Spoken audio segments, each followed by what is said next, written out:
मुगल साम्राज्य का इतिहास। मुगलों ने 1526 से 1857 तक राज किया था।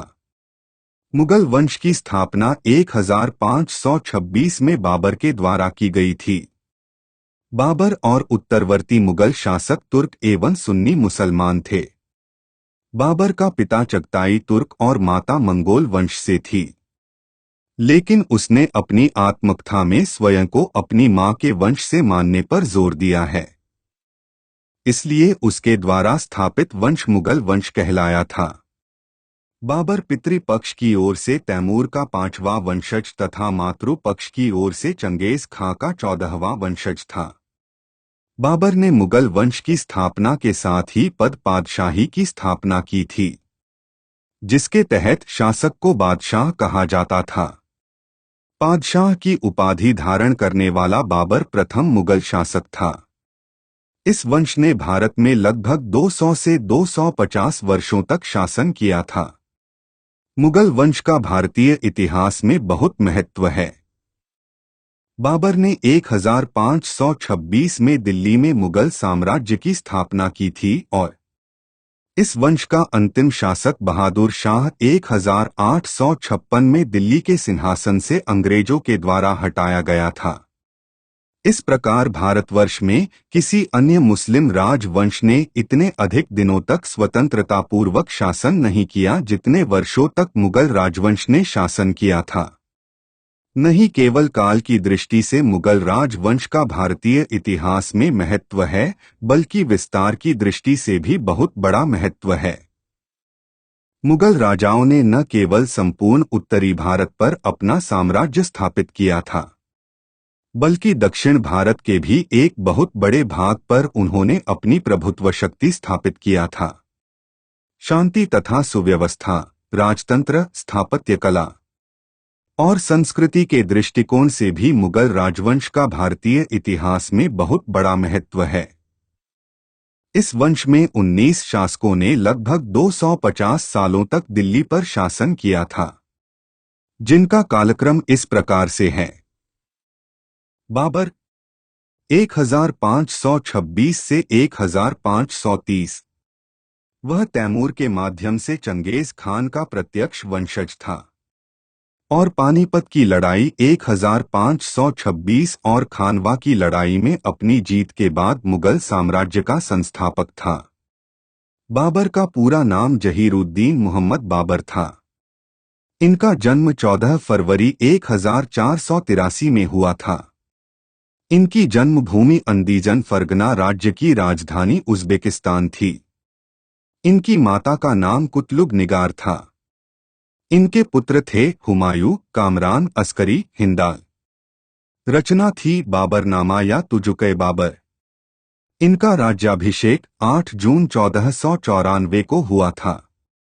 इनकी मृत्यु का स्थान था आगरा और इनकी बोलचाल की भाषा उर्दू थी। इनकी उपाधि पादशाह, कलंदर। इनके पिता थे उमर शेख मिर्जा। 1526 में पानीपत के प्रथम युद्ध में विजय के बाद बाबर ने काबुल के प्रत्येक निवासी को एक एक चांदी का सिक्का दान दिया था। इस उदारता के कारण उसे कलंदर की उपाधि दी गई थी। बाबर ने काबुल में चांदी का शाहरुख तथा कांधार में बाबरी नामक सिक्का चलाया था। बाबर ने तुर्की भाषा में अपनी आत्मकथा तुजुक-ए बाबरी की रचना की। इसे बाबरनामा भी कहा जाता है। सर्वप्रथम अकबर के समय में इसका फारसी में अनुवाद पायंदा खां ने किया तथा बाद में 1590 में अब्दुर्रहीम खाने खाना ने इसका फारसी में अनुवाद किया था। बाबरनामा का फारसी भाषा से अंग्रेजी अनुवाद सर्वप्रथम लीडन, अरसकिन व एल्किंग ने 1826 में किया था। मिसेस बेवरीज ने सर्वप्रथम मूल तुर्की भाषा से इसका अंग्रेजी में अनुवाद 1905 में किया। बाबर ने तुर्की भाषा में एक और काव्य संग्रह दीवान का संकलन करवाया था। मुबय्यान नामक पद्य शैली का विकास बाबर ने किया था। यह मात्र 12 वर्ष की अल्पावस्था में पिता की एक दुर्घटना में मृत्यु हो जाने के बाद बाबर फरगना की गद्दी पर बैठा था। 1504 में बाबर ने काबुल को जीता व मिर्जा की जगह बादशाह की उपाधि धारण की थी। बाबर निरंतर युद्धों से जूझता रहा। उसने उज्बेगों से तुलुगमा व्यूह प्रणाली, ईरानियों से बंदूकों का प्रयोग, तुर्कों से घुड़सवारी तथा मंगोलों और अफगानों से व्यूह रचना सीखी थी। बाबर ने उस्ताद अली कुली को अपने तोपखाने का अध्यक्ष नियुक्त किया था। बाबर के आक्रमण के समय भारत 7 राज्यों में बटा था, जिनमें 5 मुस्लिम बंगाल, दिल्ली, मालवा, बहमनी, गुजरात और 2 हिंदू राज्य मेवाड़ व विजयनगर थे। बाबर ने भारत पर 5 बार आक्रमण किया। बाबर ने भारत पर पहला आक्रमण 1519 में यूसुफ जई जाति के विरुद्ध किया और बाजौर पाक के दुर्ग पर अधिकार कर लिया। बाद में बाबर ने भेरा नामक स्थान पर भी अधिकार कर लिया था। भेरा अभियान में बाबर ने तोपखाने का प्रयोग किया था, जो असफल रहा। बाबर को भारत पर आक्रमण करने का निमंत्रण पंजाब के शासक दौलत खां लोधी और मेवाड़ के शासक राणा सांगा ने दिया था। पानीपत का प्रथम युद्ध 21 अप्रैल 1526 में बाबर व इब्राहिम लोदी के मध्य लड़ा गया। इसमें बाबर विजयी हुआ। इस युद्ध में उसने सफलतापूर्वक तुलुगमा पद्धति व तोपों को सजाने की उस्मानी पद्धति का प्रयोग किया। 2 गाड़ियों के बीच व्यवस्थित जगह छोड़कर उसमें तोपों को रखकर चलाने की पद्धति को उस्मानी पद्धति कहा जाता था। बाबर के 2 कुशल तोपची उस्ताद अली व मुस्तफा थे। खानवा विजय के बाद बाबर ने गाजी की उपाधि धारण की थी। घाघरा का युद्ध प्रथम युद्ध था, जो जल व थल दोनों में लड़ा गया। बाबर की पुत्री का नाम गुलबदन बेगम था। पानीपत के प्रथम युद्ध में पहली बार बाबर ने तोपखाने का तुलुगमा पद्धति का सफलतापूर्वक प्रयोग किया। सड़क मापने के लिए बाबर ने गज-ए-बाबरी मापक का प्रयोग किया। बाबर के द्वारा लड़े गए प्रमुख युद्ध थे पानीपत का प्रथम युद्ध, जो कि 1526 में इब्राहिम लोदी से लड़ा गया, इसमें बाबर विजयी हुआ। दूसरा खानवा राजस्थान का युद्ध था, जो 1527 में राणा सांगा से लड़ा गया, इसमें बाबर की विजयी हुई थी। तीसरा चंदेरी मप्र का युद्ध था, जो 1528 में मेदिनी राय से हुआ था। इस युद्ध में बाबर विजयी हुआ था। फिर घाघरा का युद्ध हुआ 1529 में अफगानों महमूद लोदी से हुआ था, इसमें भी बाबर विजयी हुआ। बाबर की मृत्यु 26 दिसंबर 1530 में आगरा में हुई थी, जिसे पहले आगरा के आरामबाग में दफनाया गया और बाद में फिर काबुल में दफनाया गया था। बाबर का मकबरा काबुल में है। अब बात करेंगे दूसरे मुगल राजा की, जिसका नाम हुमायूं है। हुमायूं मुगल साम्राज्य का दूसरा शासक था। इस साम्राज्य पर हुमायूं ने 2 बार शासन किया था। हुमायूं का पहला शासनकाल का सबसे बड़ा अवरोधक सूरी वंश के लोग थे, जिनसे हुमायूं युद्ध भी हार चुका था। हुमायूं को हराने वाले शेरशाह सूरी थे, जिन्होंने सूरी वंश की स्थापना भी की थी। हुमायूं का दूसरा शासनकाल पहले वाला से बेहतर था और इसी शासनकाल में हुमायूं ने अपना उत्तराधिकारी अपने बेटे अकबर को घोषित किया। इनका पूरा नाम नासिरुद्दीन मोहम्मद हुमायूं था। इनका जन्म 6 मार्च को 1508 में हुआ था। इनका जन्मस्थान काबुल था। इनकी माता का नाम माहम बेगम था और इनका राज्याभिषेक 30 दिसंबर 1530 आगरा में हुआ था। गद्दी पर बैठने से पहले हुमायूं बदख्शां तजाकिस्तान का सूबेदार था। हुमायूं एकमात्र ऐसा मुगल शासक था जिसने अपने पिता के कहने पर अपने राज्य का बंटवारा अपने भाइयों में किया। इसने कामरान को काबुल और कंधार, अस्करी को संभल, हिंदाल को अलवर व मेवाड़ की जागीरें प्रदान की थी। आगरा विजय के बाद हुमायूं से प्रसन्न होकर बाबर ने उसे पर्याप्त धन व कोहिनूर का हीरा प्रदान किया था। अपने चचेरे भाई सुलेमान मिर्जा को हुमायूं ने बदख्शां, तजाकिस्तान प्रदान किया। कालिंजर पर आक्रमण 1531 हुमायूं का पहला आक्रमण था। कालिंजर अभियान इसे गुजरात के शासक बहादुर शाह की बढ़ती हुई शक्ति रोकने के लिए करना पड़ा। देवरा उप्र का युद्ध 1532 में हुमायूं व महमूद लोदी के बीच हुआ था। इसमें महमूद की पराजय हुई थी। हुमायूं ने चुनार का घेरा 1532 में किया। हुमायूं के चुनार के किले पर आक्रमण के समय यह किला अफगान नायक शेरशाह के कब्जे में था। 1533 में हुमायूं ने दीनपनाह नामक नए नगर की स्थापना की थी, जिसका उद्देश्य मित्र एवं शत्रु को प्रभावित करना था। चौसा बिहार का युद्ध 1539 में शेर खां एवं हुमायूं के बीच हुआ, जिसमें हुमायूं की पराजय हुई थी। इस युद्ध के बाद शेर खां ने शेरशाह की पदवी ग्रहण कर ली थी। बिलग्राम या कन्नौज का युद्ध 1540 में शेर खां व हुमायूं के बीच हुआ था। इस युद्ध में भी हुमायूं पराजित हुआ। शेर खां ने आसानी से आगरा एवं दिल्ली पर कब्जा कर लिया। इस युद्ध में उसके साथ उसके भाई हिंदाल व अस्करी भी थे।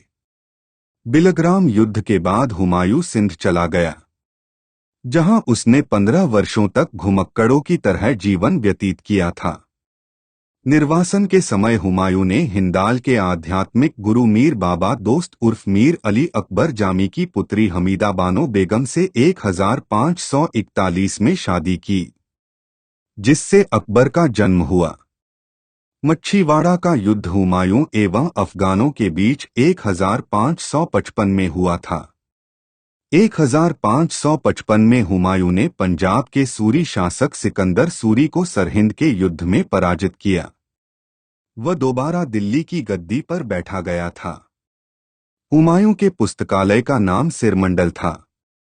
हुमायूं ज्योतिष में भी विश्वास रखता था, इसलिए उसने सप्ताह के 7 दिन 7 रंग के कपड़े पहनने का नियम बनाया था। 1 जनवरी 1556 में हुमायूं की मृत्यु दीनपनाह भवन के पुस्तकालय की सीढ़ियों से गिरकर हुई थी। हुमायूंनामा की रचना उसकी सौतेली बहन गुलबदन बेगम ने की थी। उसके बाद सूरी राजवंश की शुरुआत हुई। शेरशाह सूरी से जुड़े कुछ महत्वपूर्ण बातें। सूर साम्राज्य का संस्थापक अफगान वंशीय शेरशाह सूरी था।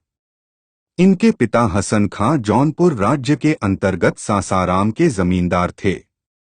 फरीद ने एक शेर को तलवार के एक ही वार में मार दिया था। उसकी इस बहादुरी से प्रसन्न होकर बिहार के अफगान शासक सुल्तान मोहम्मद बहार खां लोहानी ने उसे शेर खां की उपाधि प्रदान की थी। शेरशाह बिलग्राम युद्ध के बाद दिल्ली की गद्दी पर 67 वर्ष की उम्र में बैठा था। सन 1541 में शेरशाह ने गख्खरों के विरुद्ध अभियान किया था। अपने राज्याभिषेक के समय शेर खां ने शेर शाह की उपाधि धारण की थी। शेरशाह की मृत्यु 1545 में कालिंजर किले की दीवार से टकराकर लौटे तोप के गोले से हुई। कालिंजर का शासक कीरत सिंह था।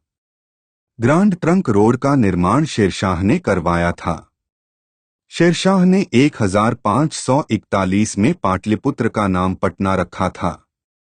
शेरशाह ने सिक्कों पर अरबी व देवनागरी लिपि में खुदवाया। शेरशाह का मकबरा बिहार के सासाराम झील के बीच में है, जो इसने खुद बनवाया था। इसे बिहार का ताजमहल भी कहते हैं। शेरशाह ने भूमि की माप के लिए 32 इंच वाला सिकंदरी गज एवं सन की डंडी का प्रयोग किया। शेरशाह ने 178 ग्रेन चांदी का रुपया व 380 ग्रेन का चांदी का दाम चलवाए थे। शेरशाह के शासनकाल में 23 टकसालें थी। शेरशाह ने कन्नौज के स्थान पर शेरसूर नामक नगर बसाया था। शेरशाह के समय पैदावार का लगभग 1/3 भाग सरकार लगान के रूप में वसूल करती थी। कबूलियत व पट्टा प्रथा की शुरुआत शेरशाह ने की थी। मलिक मोहम्मद जायसी शेरशाह के समकालीन थे। डाक प्रथा का प्रचलन शेरशाह के द्वारा शुरू की गई थी। रणथंभौर के शक्तिशाली किले को अपने अधीन कर अपने पुत्र आदिल खां को वहां का गवर्नर बनाया गया था। शेरशाह को अकबर का अग्रदूत भी कहा जाता है। मृत्यु के समय शेरशाह उक्का नामक आग्नेयास्त्र चला रहा था। द्वितीय अफगान साम्राज्य की स्थापना शेरशाह ने की थी। रोहतासगढ़ किला-ए-कुहना, दिल्ली नामक मस्जिद का निर्माण शेरशाह के द्वारा किया गया था। शेरशाह के उत्तराधिकारी उसका पुत्र इस्लाम शाह सूरी था। शेरशाह ने शिकदारों को नियंत्रित करने के लिए अमीन-ए-बंगला की नियुक्ति की। मारवाड़ विजय के बारे में शेरशाह ने कहा था कि मैं मुट्ठी भर बाजरे के लिए हिंदुस्तान के साम्राज्य को लगभग खो चुका था। शेरशाह ने अपने संपूर्ण साम्राज्य को 47 सरकारों में विभाजित किया था। शेरशाह के समय स्थानीय करों को आबवाब कहा गया था।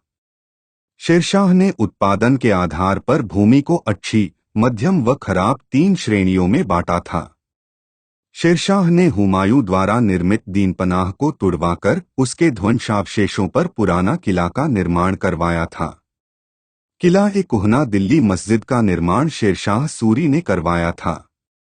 अब्बास खां ने शेरशाह की प्रशंसा में लिखा है कि बुद्धिमत्ता और अनुभव में वह दूसरा हैदर था। शेरशाह ने कुल 1700 सरायों का निर्माण करवाया था। शेरशाह सूरी प्रारंभ में बाबर की सेना में था व बाबर की ओर से युद्ध लड़ा था, इसलिए उसे मुगलों की युद्ध कला का ज्ञान था। शेरशाह ने चंदेरी का युद्ध बाबर की ओर से व घाघरा का युद्ध अफगानों की ओर से लड़ा था। पुन मुगल वंश की शुरुआत यानी दोबारा मुगल की शुरुआत अकबर ने की। हुमायूं के बाद मुगलों के गद्दी पर अकबर बैठे। अकबर के जन्म के समय हुमायूं शाह हुसैन के विरुद्ध ठट्टा व बक्सर अभियान पर था।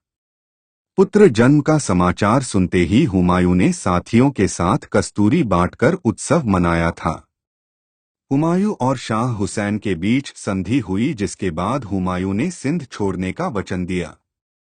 1543 में हुमायूं ने सिंध छोड़कर काबुल की ओर प्रस्थान किया, लेकिन काबुल पर उस समय कामरान की तरफ से अस्करी शासन कर रहा था।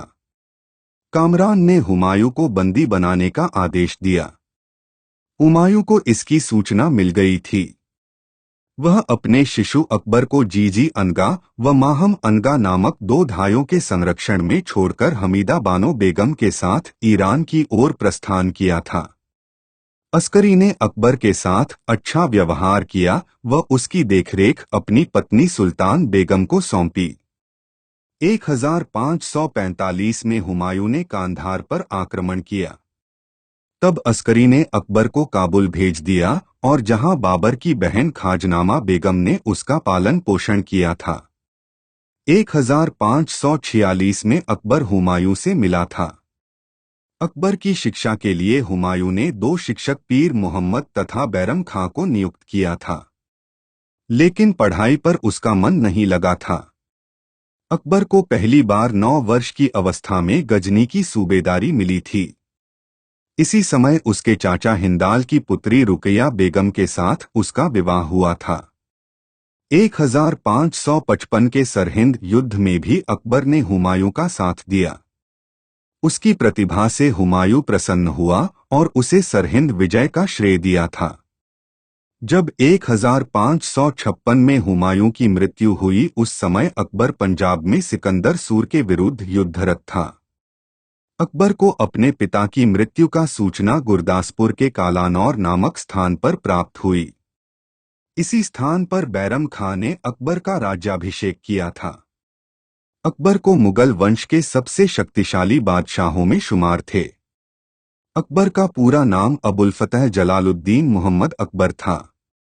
उन्होंने हिंदुस्तान के अधिकांश राज्यों पर मुगल सल्तनत के साम्राज्य बनाया था। उन्होंने सिर्फ 13 वर्ष की उम्र में ही मुगल साम्राज्य की सत्ता संभाली थी।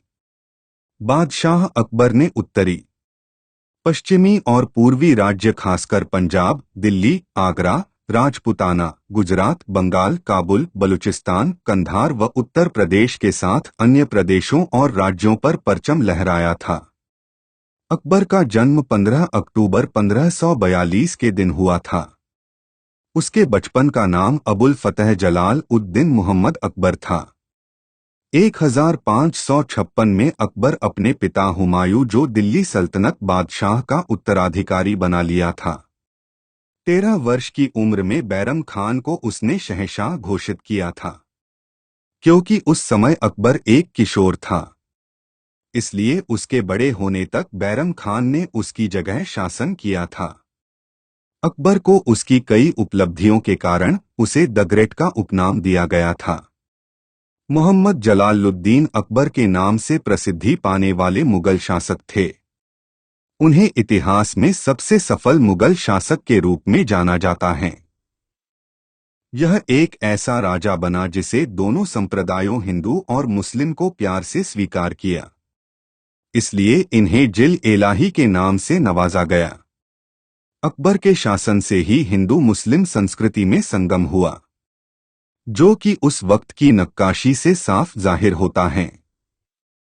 मंदिरों और मस्जिदों में समागम हुआ। दोनों को समान सम्मान का दर्जा दिया गया। अकबर डिस्लेक्सिक थे, वह पढ़ना या लिखना नहीं चाहते थे। हालांकि उसे महान संगीतकार तानसेन और बीरबल जैसे लेखकों, संगीतकारों, चित्रकारों और विद्वानों की कंपनी बहुत पसंद थी। अकबर के नवरत्न पूरी दुनिया में प्रसिद्ध है। अकबर सभी धर्मों के प्रति सहिष्णु था। उनकी 25 से अधिक पत्नियां थीं। उसकी कई पत्नियों में सबसे महत्वपूर्ण जोधाबाई थीं, जो जयपुर की राजकुमारी थीं। उसने अपना युवावस्था शिकार करने, दौड़ने और युद्ध करना सीखने में बिताई थी, जिसने वह बाद में एक साहसी, शक्तिशाली और एक बहादुर योद्धा बना। 1563 में अकबर ने मुस्लिमों के पवित्र स्थान पर आने वाले हिंदू तीर्थयात्रियों से कर वसूलने का कानून रद्द कर दिया। अकबर सभी धर्मों के प्रति उदार रवैया रखता था। इस उदारवादी रवैये, लिबरल एटीट्यूड से उसे अपने क्षेत्र के विस्तार में भी काफी मदद मिली थी। अकबर मुगल वंश का तीसरा बादशाह था। वह अपने पिता हुमायूं की मृत्यु के बाद 1556 में सिंहासन पर बैठा। उस समय उसके अधीन कोई खास इलाका नहीं था। उसी वर्ष पानीपत की दूसरी लड़ाई में उसने हेमू पर विजय पाई, जो अफगानों के सूर राजवंश का समर्थक था। अब वह पंजाब, दिल्ली, आगरा और पास पड़ोस के क्षेत्र का स्वामी बन गया।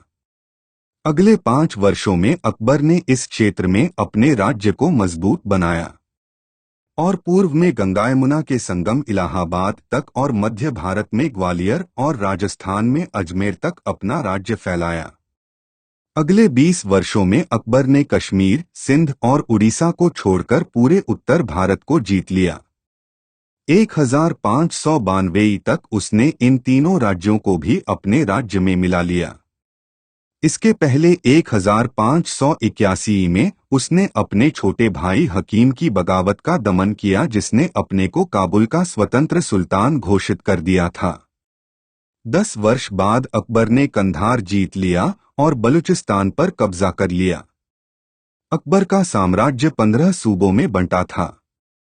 काबुल, लाहौर पंजाब, जिसमें कश्मीर भी शामिल था, मुल्तान सिंध, दिल्ली, आगरा, अवध, इलाहाबाद, अजमेर, अहमदाबाद, मालवा, बिहार, बंगाल, उड़ीसा, खानदेश, बरार और अहमदनगर। 22 जून 1555 को हुमायूं ने कई संघर्षों के पश्चात अपने सिंहासन को पुनः प्राप्त कर लिया। जनवरी 1556 में हुमायूं की सीढ़ियों से गिरने से मृत्यु हो गई। इसके पश्चात अकबर का राज्याभिषेक बैरम खां की देखरेख में गुरदासपुर जिले के कालानौर नामक स्थान पर 14 फरवरी 1556 ईस्वी को मिर्जा अबुल कासिम द्वारा किया गया। इस प्रकार अकबर मुगल वंश का तीसरा शासक बना। बैरम खां हुमायूं के समय से ही अकबर के अंगरक्षक की भूमिका में था तथा 1556 से 1560 के मध्य संरक्षक की भूमिका में भी रहा। बैरम खां के पतन में अकबर की धाय मां माहम अनगा ने महत्वपूर्ण भूमिका निभाई। उसने बैरम खां के खिलाफ अकबर को लगातार भड़काकर उससे रिश्ते खराब करने पर मजबूर कर दिया। आखिरकार अकबर और बैरम खां के बीच तिलवाड़ा नामक स्थान पर युद्ध भी हुआ, जिसमें अकबर की विजय हुई और बैरम खां ने समर्पण कर दिया। एक दिन जब बैरम खां हज मक्का की यात्रा पर निकला हुआ था, उसी वक्त 31 जनवरी 1561 को किसी विद्रोही द्वारा उसकी हत्या कर दी गई। बैरम खां की मृत्यु के पश्चात बादशाह ने उसकी विधवा पत्नी सलीमा बेगम से विवाह कर लिया। अकबर ने राजपूतों और अन्य हिंदुओं को अपने दरबार में ऊंचे पद दिए। माल विभाग में राजा टोडरमल माल मंत्री बनाए गए। राजा भारमल, भगवान दास तथा मानसिंह को 5000 मनसबदार बनाकर सेना में सर्वोच्च पद प्रदान किया गया। बीरबल के सर्वप्रिय चुटकुले अकबर और बीरबल की मित्रता का परिचायक हैं। इसी प्रकार अकबर की सेवा में कई हिंदू पदाधिकारी तथा सैनिक तैनात थे। अकबर ने 1585 में लाहौर में बनाई राजधानी। अपने साम्राज्य की उत्तर पश्चिमी सीमा पर अधिक ध्यान देने के लिए अकबर ने 1585 में लाहौर को राजधानी बनाया। 1598 तक वह लाहौर में रहकर अफगानों को दबाने में लगा रहा। अकबर ने स्थिति पर विजय प्राप्त की और इन सबको शांत करने में सफल हुआ। अब चलते हैं अकबर के नवरत्न के बारे में। अबुल फजल, इन्होंने अकबर काल के अकबरनामा एवं आईन अकबरी की रचना की। फैजी, यह अबुल फजल का भाई था। यह गणितज्ञ एवं फारसी कविता करने वाले विद्वान थे। तानसेन, यह दरबार में गायक थे। बीरबल अकबर के सलाहकार थे एवं परम बुद्धिमान थे। आज भी अकबर बीरबल के किस्से लोगों की जुबान पर है। बीरबल की मृत्यु 1586 में अफगान बलूचियों के विद्रोह के दौरान हुई थी। राजा टोडरमल ये अकबर के वित्त मंत्री थे। मानसिंह आमेर के कछवाहा राजपूत राजा थे। ये बादशाह के प्रधान सेनापति थे। जोधाबाई इनकी बुआ थी। अब्दुल रहीम खाने खाना बैरम खां के पुत्र थे एवं दरबार में कवि थे। फकीर अजियों सलाहकार, मुला दो पियाजा सलाहकार। अकबर का पुत्र सलीम जहांगीर था, जो कि जोधाबाई की कोख से पैदा हुआ था। वह भी कुछ समय से अपने हाथों में शासन लेने की कोशिश कर रहा था, परंतु कुछ समय के पश्चात ही 27 अक्टूबर 1605 को पेचिश से परेशान होकर अकबर की मृत्यु 63 वर्ष की उम्र में हो गई। अकबर का मकबरा सिकंदरा, आगरा में स्थित है। अकबर की स्थापत्य कलाकृतियां। दिल्ली में हुमायूं का मकबरा, आगरा का लाल किला, फतेहपुर सीकरी का शीश महल, दीवाने खास, पंचमहल, बुलंद दरवाजा, जोधाबाई का महल, इबादत खाना, इलाहाबाद का किला, लाहौर का किला। अकबर के कुछ अन्य महत्वपूर्ण कार्य। दास प्रथा का अंत 1562। अकबर को हरमदल से मुक्ति 1562। तीर्थयात्रा कर समाप्त 1563। जजिया कर समाप्त 1564। फतेहपुर सीकरी की स्थापना एवं राजधानी का आगरा से फतेहपुर सीकरी स्थानांतरण 1571। इबादत खाने की स्थापना 1575। मजहर की घोषणा 1579। दीन इलाही की स्थापना 1582। इलाही संवत की शुरुआत 1585। राजधानी लाहौर स्थानांतरित 1585। अकबर के बाद जहांगीर ने गद्दी को पकड़ा, जो कि 1605 से 1627 तक। जहांगीर मुगल साम्राज्य का एक ऐसा शासक था जिसका संबंध सीधे तौर पर ब्रिटिश ईस्ट इंडिया कंपनी से थे। 5 शाहजहां 1628 से 1658 तक मुगलों का एक ऐसा शासक था जिसने अपने शासनकाल में कला और पुरातत्वविद का प्रयोग सबसे ज्यादा किया। शाहजहां एक शांतिपूरक शासक था जिसने अपने कार्यकाल में ताजमहल, जमा मस्जिद, लाल किला, शालीमार गार्डन जैसे प्रमुख कला स्थलों और इमारतों का निर्माण किया गया। राजा नंबर 6 था औरंगजेब 1658 से 1707। औरंगजेब शाहजहां का पुत्र था। शाहजहां के मृत्यु के बाद इस गद्दी पर औरंगजेब बैठा। औरंगजेब के शासक बनने के बाद इन्होंने इस्लामिक कानून के संशोधन के बाद उसके जगह फतवाए आलमगिरी को रखा गया। औरंगजेब के शासनकाल में गलकोंडा सल्तनत के हीरे के खान पर कब्जा किया गया और लगातार 27 साल से चल रही मराठा विद्रोहियों के साथ युद्ध के बाद मुगल साम्राज्य का विस्तार भी हुआ। 7वां राजा बहादुर शाह प्रथम 1707 से 1712 इनको मौज़ज़म खान के नाम से भी जाना जाता है।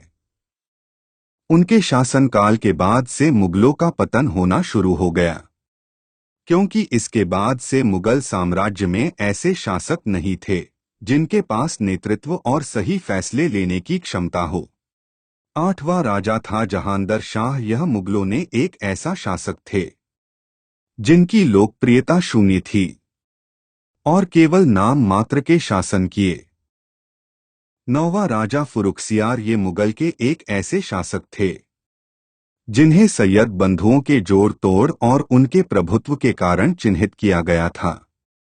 इन्होंने 1717 में ब्रिटिश ईस्ट इंडिया कंपनी को बंगाल में करने वाले व्यापार के लिए किसी भी कर को न देने वाले जैसे फरमान को स्वीकृति दी थी। 10वां राजा था रफी उल दर्जात। यह मुगल साम्राज्य का 10वां शासक था जो फर्रुखसियार से सफल शासक था। इनके नाम की भी घोषणा सैयद बंधुओं के द्वारा ही की गई थी। रफी उद दर्जात सबसे कम समय तक शासन करने वाला पहला मुगल शासक था। रफी उद दर्जात की मृत्यु क्षय रोग टीबी से हुई थी। रफी उद दर्जात के शासनकाल में सबसे महत्वपूर्ण घटना निकोशियर का विद्रोह था जिसने आगरा के किले पर अधिकार कर स्वयं को बादशाह घोषित कर दिया था। निकोशियर अकबर द्वितीय का पुत्र था। रफी उद दर्जात का शासनकाल 28 फरवरी से 4 जून 1719 के मध्य में था। 11वां रफी उल दौलत। इनको मुगलों का शासन संभालने का मौका एक आपात जैसी स्थिति में काम वक्त के लिए मिला था। रफी उद दौला उन प्रेत राजाओं में से एक थे जिन्हें शक्तिशाली सैयद बंधुओं ने मुगल सिंहासन पर बैठाया था, जिन्हें मुगल इतिहास में राजा निर्माताओं के रूप में जाना जाता है। उन्हें 6 जून 1719 को मुगल सम्राट घोषित किया गया था जब उनके पूर्ववर्ती रफी उल दर्जत के स्वास्थ्य में गिरावट के संकेत दिखे थे। रफी उद दौला के शासनकाल के दौरान मुगल सिंहासन का एक नया दावेदार निकोसियार के रूप में आया जिसे सैयद बंधुओं के विरोधी प्रतिद्वंद्वी दल द्वारा आगरा में शासक घोषित किया गया था। निकोसियार औरंगजेब के विद्रोही पुत्र अकबर का पुत्र था। हालांकि निकोसियार हार गए और उन्हें जेल भेज दिया गया जहां उन्होंने अपना अधिकांश प्रारंभिक जीवन बिताया था। रफी उद दौला की मृत्यु 17 सितंबर 1719 को हुई। उन्हें दिल्ली के महरौली में ख्वाजा कुतुबुद्दीन बख्तियार काकी की दरगाह के पास दफनाया गया। 12वां राजा था मोहम्मद इब्राहिम।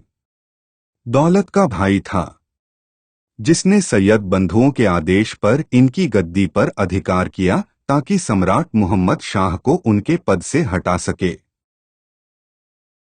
13वां राजा था मुहम्मद शाह को रंगीला के नाम से भी जाना जाता है। यह सैयद बंधुओं से पूरे साम्राज्य को छुटकारा दिलाया। शाह मराठा के पखंडों का उजागर करते हुए इनका विरोध किया और डेक्कन तथा मालवा के लंबी सड़कों को एक में मिलाया। इस हीरे के मालिक मोहम्मद शाह अपने परदादा औरंगजेब आलमगीर के दौरे हुकूमत में 1702 में पैदा हुए थे।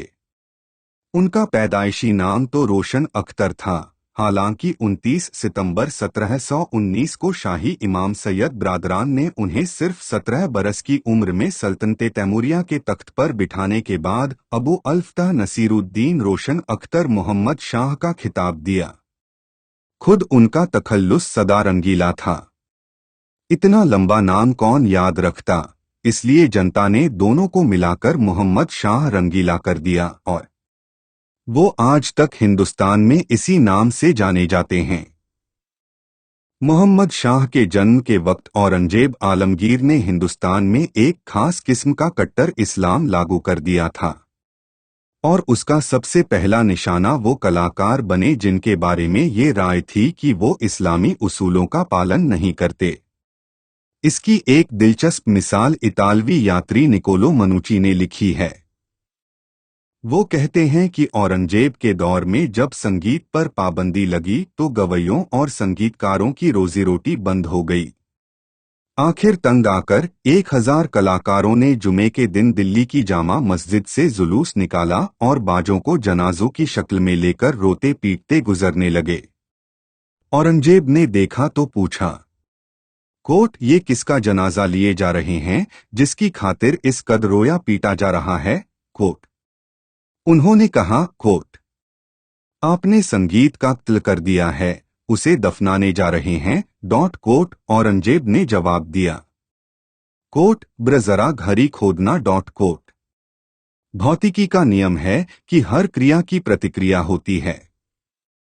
यही नियम इतिहास और मानवीय समाज पर भी लागू होता है कि जिस चीज को जितनी सख्ती से दबाया जाता है वो उतनी ही ताकत से उभर कर सामने आती है।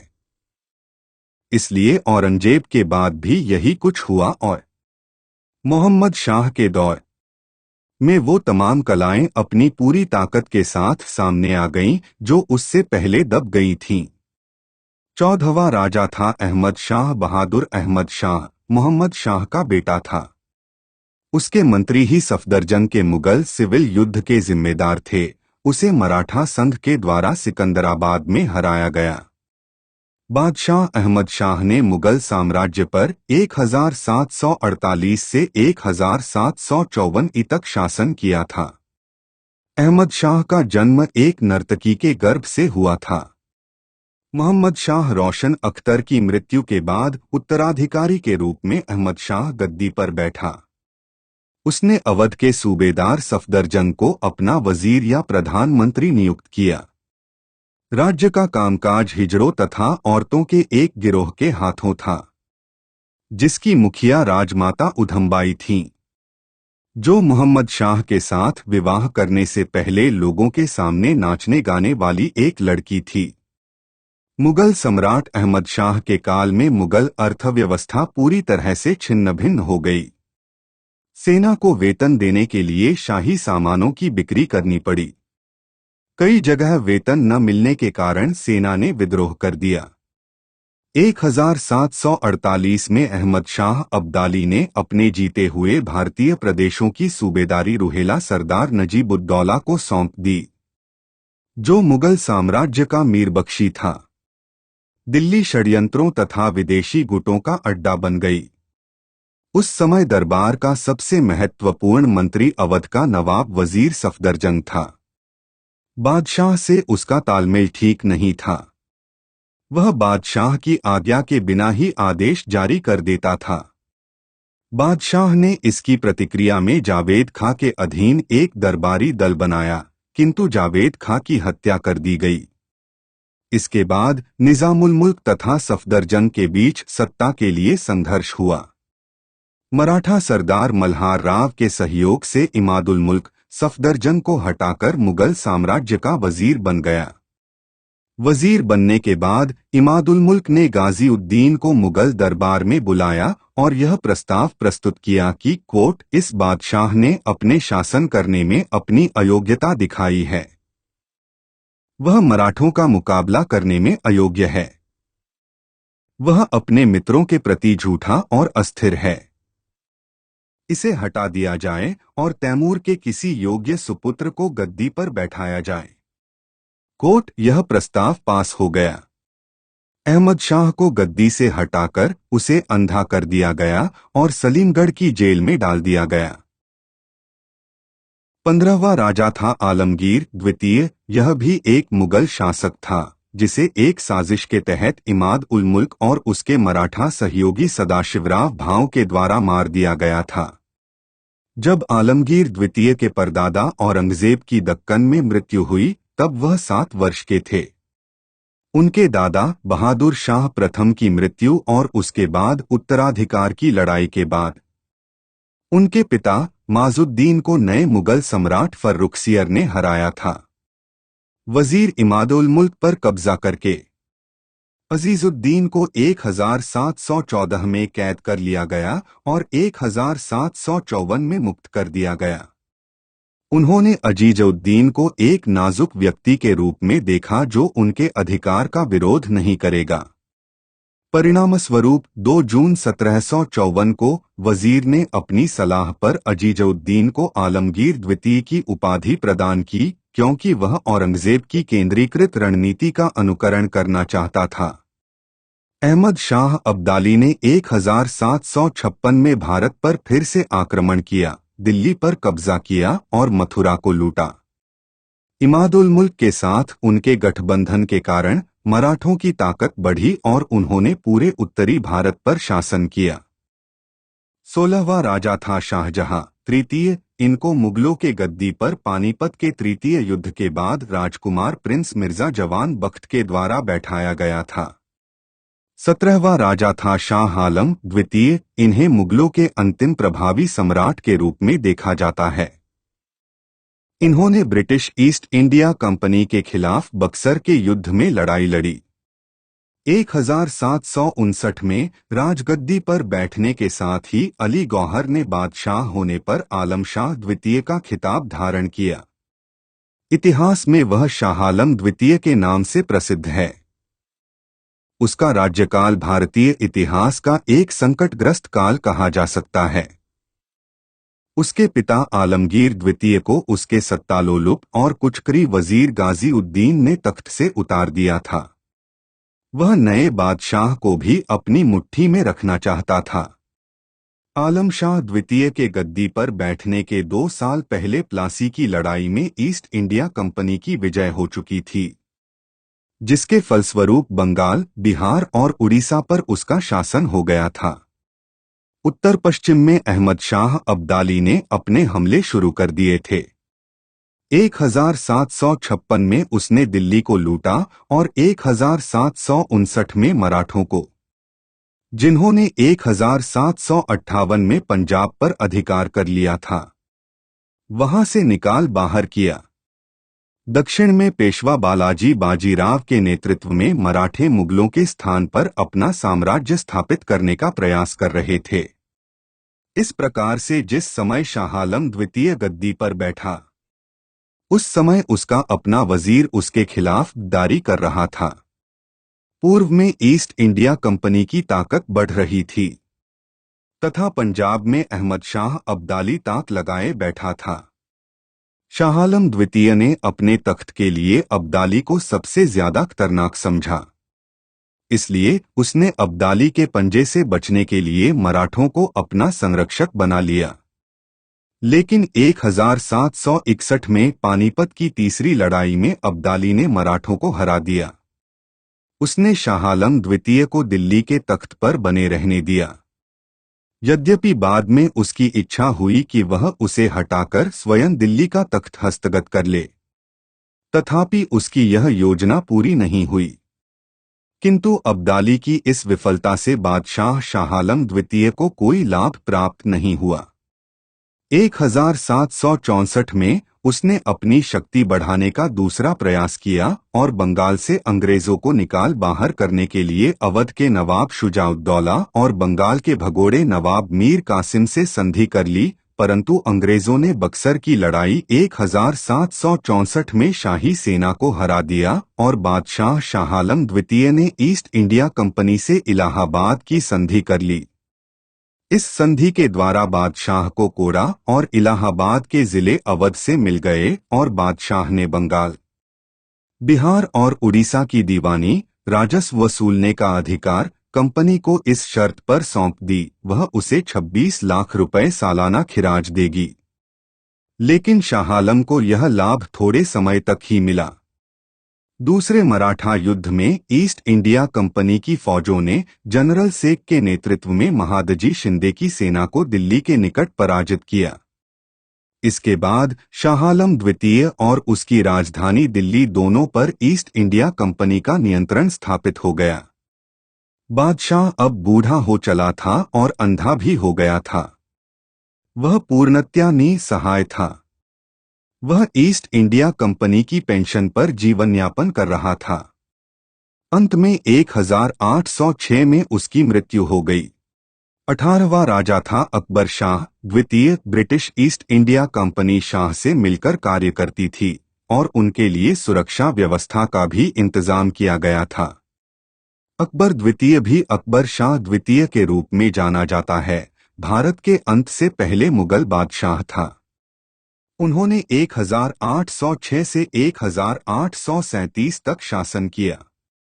शाह आलम द्वितीय की मृत्यु के बाद उनका पुत्र अकबर द्वितीय के रूप में सफल हुआ। अपने पिता की तरह वे अंग्रेजों के पेंशनर थे।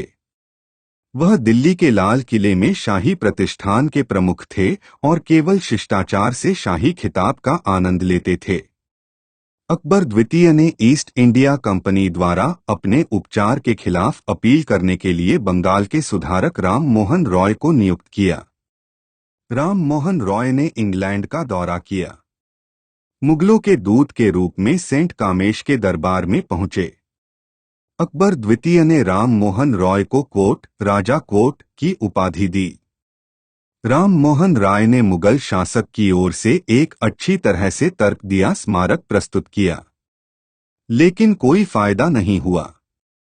अकबर द्वितीय की मृत्यु 1837 में हुई थी। बादशाह अकबर II और उनका परिवार इस फक महल में मंदिर के बगल में दफनाया गया था। 19वां राजा था बहादुर शाह द्वितीय। यह मुगल साम्राज्य के अंतिम सम्राट थे जिनको अंग्रेजों द्वारा उनसे सारे संपत्तियों पर अधिग्रहण के बाद बर्मा के बनवास के लिए भेज दिया गया। बहादुर शाह जफर को नाममात्र बादशाह की उपाधि दी गई थी। 1837 के सितंबर में पिता अकबर शाह द्वितीय की मौत के बाद वह गद्दीनशी हुए।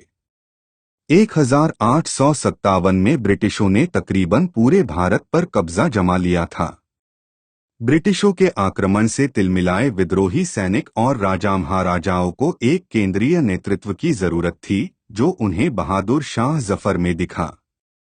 बहादुर शाह जफर ने भी ब्रिटिशों के खिलाफ लड़ाई में नेतृत्व स्वीकार कर लिया, लेकिन 82 वर्ष के बूढ़े शाह जफर अंततः जंग हार गए और अपने जीवन के आखिरी वर्ष उन्हें अंग्रेजों की कैद में गुजारने पड़े। तबीयत से कवि हृदय बहादुर शाह जफर शेरो शायरी के मुरीद थे और उनके दरबार के दो शीर्ष शायर मोहम्मद गालिब और जौक आज भी शायरों के लिए आदर्श हैं। जफर खुद बेहतरीन शायर थे। दर्द में डूबे उनके शेरों में मानव जीवन की गहरी सच्चाइयां और भावनाओं की दुनिया बसती थी। रंगून में अंग्रेजों की कैद में रहते हुए भी उन्होंने ढेरों गजलें लिखी। बतौर कैदी उन्हें कलम तक नहीं दी गई थी, लेकिन सूफी संत की उपाधि वाले बादशाह जफर ने जली हुई तीलियों से दीवार पर गजलें लिखीं।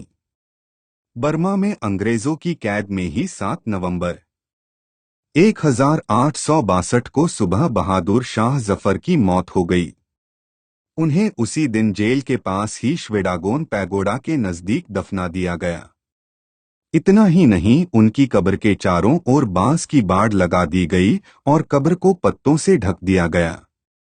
ब्रिटिश 4 दशक से हिंदुस्तान पर राज करने वाले मुगलों के आखिरी बादशाह के अंतिम संस्कार को ज्यादा तामझाम नहीं देना चाहते थे। वैसे भी बर्मा के मुस्लिमों के लिए यह किसी बादशाह की मौत नहीं बल्कि एक आम मौत भर थी। उस समय जफर के अंतिम संस्कार की देखरेख कर रहे ब्रिटिश अधिकारी डेविस ने भी लिखा है कि जफर को दफनाते वक्त कोई 100 लोग वहां मौजूद थे और यह वैसी ही भीड़ थी जैसे घुड़दौड़ देखने वाली या सदर बाजार घूमने वाली। जफर की मौत के 132 साल बाद साल 1991 में एक स्मारक कक्ष की आधारशिला रखने के लिए की गई खुदाई के दौरान एक भूमिगत कब्र का पता चला। 3.5 फुट की गहराई में बादशाह जफर की निशानी और अवशेष मिले, जिसकी जांच के बाद यह पुष्टि हुई कि वह जफर की ही हैं। आखिरी मुगल बादशाह बहादुर शाह जफर की मौत 1862 में बर्मा की तत्कालीन राजधानी रंगून की एक जेल में हुई थी, लेकिन उनकी दरगाह 132 साल बाद 1994 में बनी। इस दरगाह की एक एक ईंट में आखिरी बादशाह की जिंदगी के इतिहास की महक आती है। इस दरगाह में महिलाओं और पुरुषों के लिए अलग अलग प्रार्थना करने की जगह बनी है। ब्रिटिश शासन में दिल्ली की गद्दी पर बैठे बहादुर शाह जफर नाममात्र के बादशाह थे।